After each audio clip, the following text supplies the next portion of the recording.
আমাদের সামনে এখন উপস্থিত আছেন কবির আলমগীর। উনি একজন লেখক, কবি। আরেকটু বাড়িয়ে বলতে হয় উনি আহমদ ছফা নিয়ে পিএইচডি করছেন।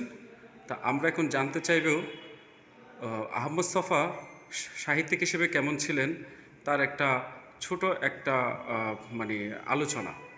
আলমগীর ভাই, আপনাকে যদি বলা হয় লেখক হিসেবে আহমদ ছফার কোন দিকে গুরুত্বপূর্ণ বেশি, সেটা একটু বলবেন প্লিজ। আহমদ ছফা হচ্ছে ব্যক্তিগত জীবনে খুবই এলোমেলো জীবনযাপন করতেন, কিন্তু তার চিন্তার জায়গাতে উনি খুবই গোছানো একজন মানুষ ছিলেন। বিশেষ করে তার রাজনীতি বিশ্লেষণ এবং তার রাষ্ট্রচিন্তার যে জায়গাটা, সেখানে আহমদ ছফা খুব পরিপাটিভাবে তার চিন্তাভাবনাগুলো তুলে ধরতে পেরেছেন। আহমদ ছফার প্রথম যে বিষয়টা, যে এখন এই যে 2024 জুলাই গণ অভ্যুত্থান পরবর্তী সময়ে একটা টার্ম খুবই পরিচিত, সেটা হচ্ছে বাংলাদেশপন্থী রাজনীতি। তো আহমদ ছফা লেখক হিসেবে একজন দায়বদ্ধ লেখক ছিলেন, সেটা নিঃসন্দেহে বলা যায়। আর আহমদ ছফা হচ্ছে তিনি বাংলাদেশকে মনে প্রাণে ধারণ করতেন। ব্যক্তিগত জীবনে তিনি এলোমেলো ছিলেন, তার সংসার ছিল না, তার জীবনযাপন, তার স্থির কোনো জীবিকা ছিল না। সেই জায়গা থেকে আহমদ ছফা হচ্ছে আসলে বাংলাদেশকে ধারণ করে এই বাংলাদেশটাকে কীভাবে পুনর্গঠন করা যায় বা বাংলাদেশের কাঠামোটা কীরকম হবে, সেই বিষয়ে তিনি কিছু চিন্তাভাবনা বিশ্লেষণ করেছেন। তার প্রবন্ধগুলো দেখলে বোঝা যায় যে আহমদ ছফা যে সময়ের মানুষ, বিশেষ করে 70 পরবর্তী বাংলাদেশের যে রাজনৈতিক ব্যাখ্যা বিশ্লেষণ, সেই ব্যাখ্যা বিশ্লেষণগুলো তিনি খুব স্ট্রংলি এটা প্রকাশ করতে পেরেছেন। এবং এই বাংলাদেশ প্রশ্নে আমাদের রাজনীতিটা কীরকম হতে পারে, সেই রকম চিন্তাভাবনা আহমদ ছফার লেখনের মাধ্যমে পাওয়া যায়। আহমদ ছফা একটি সমতার বাংলাদেশ, একটি গণতান্ত্রিক বাংলাদেশ এবং একটি বৈষম্যহীন বাংলাদেশ গড়ার চিন্তাভাবনা তার লেখার মাধ্যমে প্রকাশ করেছেন।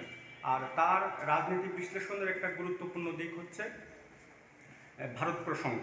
মানে ভারত আমাদের 1971 সালে ভারতের যে ভূমিকাটা বাংলাদেশের জন্য, সেই ভূমিকাটা উনি স্বীকার করেছেন। কিন্তু এই ভারতের ভূমিকার পেছনে যে উদ্দেশ্যটা, যে বাংলাদেশকে একটু কোণঠাসা করে দেওয়া বা বাংলাদেশের রাজনীতিটাকে ভারতের মতো করে চলা, সেই জায়গাটায় আহমদ ছফা প্রবল বিরোধিতা করেছেন। তিনি সবসময় চেয়েছেন আসলে বাংলাদেশ রাজনীতি বলেন, অর্থনীতি বলেন বা শিল্প সাহিত্য বলেন, সেটা যদি তার বাংলাদেশের চিন্তা চেতনাকে ধারণ করে গড়ে উঠতে পারে।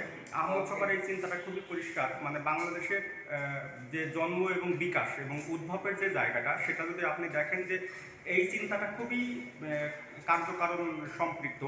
1969 থেকে শুরু করে প্রায় স্বাধীনতা পরবর্তী বাংলাদেশ, বা আমি যদি 2000 পর্যন্ত বাংলাদেশের রাজনৈতিক ইতিহাসটা দেখি, উনি কিন্তু ধারাবাহিকভাবে এটা ব্যাখ্যা বিশ্লেষণ করতে পেরেছেন।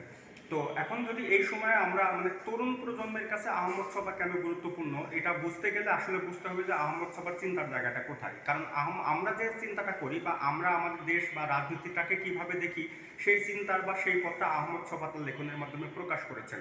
তো এই সময়ে আসলে আহমদ ছফা একজন প্রাসঙ্গিক লেখক, এবং এই যে আপোষ করতে না চাওয়াটা বা রাজনীতির বোঝাপড়ার জায়গাটায় আপোষ না করার যে দৃঢ় মনোভাব, সেই মনোভাবটা আহমদ ছফা বরাবরই রেখেছেন।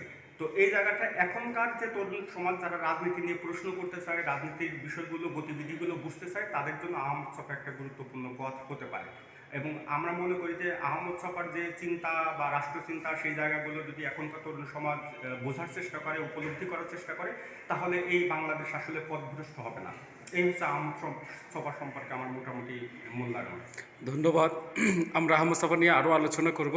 আজকের ভিডিও এই পর্যন্ত।